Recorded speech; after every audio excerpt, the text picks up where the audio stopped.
Hey everyone, welcome back to another edition of the Pick Six. I'm your host, Mike Wobschall, inside TCO Studios at Winter Park. Winter Park, home of the first place Minnesota Vikings after a fun win over the Green Bay Packers on Sunday. Let's talk about it with your questions leading the way. Number one comes from Tim. Curious to know why the Vikings put Rhodes on Davante Adams instead of Jordy Nelson. Well, Coach Zimmer was asked about that after the game and he remained coy. A few factors could have come into play. Davante Adams was healthier than Jordy Nelson. Andrew Sendejo was not in the game. And Davante Adams is legitimately a good receiver who demands solid coverage, which we know Rhodes can provide.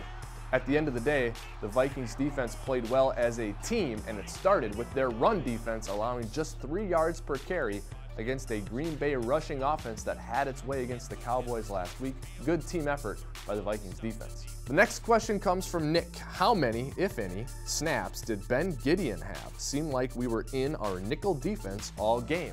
You're right, we were. The Vikings did not have one snap of base defense where Ben Gideon was in the game. He did have a bunch of special teams plays, 21 or 22, but no snaps on defense for Gideon. That's what happens when you play a sophisticating passing offense like the Green Bay Packers. This was not a demotion for Gideon. It was situational football. He'll be on the field a ton next week against the Ravens. The third question is not a question, it's a comment, and it's from Chris. Complete team win. Great work, Skull. No doubt about it, Chris, this was a team win. The Vikings played well in all three phases. We've detailed aplenty the success on offense and defense, but how about the Vikings special teams? Kai Forbath, 5 for 5 on his kicks, 3 field goals, 2 extra points.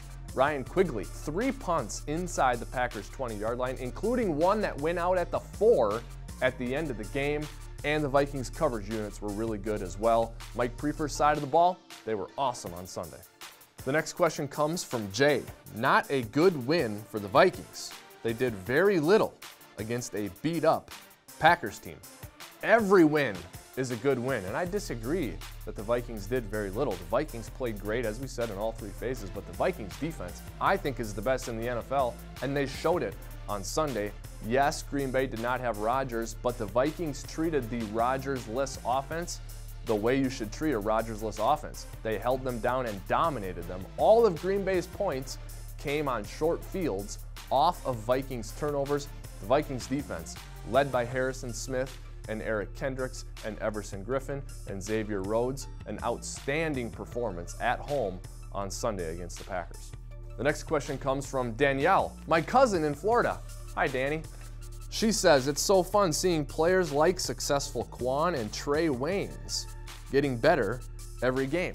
No doubt, 2 examples of young players on the Vikings roster who should be part of the core going forward, getting better every week while other players on their side of the ball are carrying the water. Trey Waynes is seeing a ton of targets because teams are avoiding Xavier Rhodes. And yeah, he's going to give up a catch here or there, but by and large, Trey Waynes has improved this season, and he had another game-sealing interception against the Green Bay Packers. Love seeing that.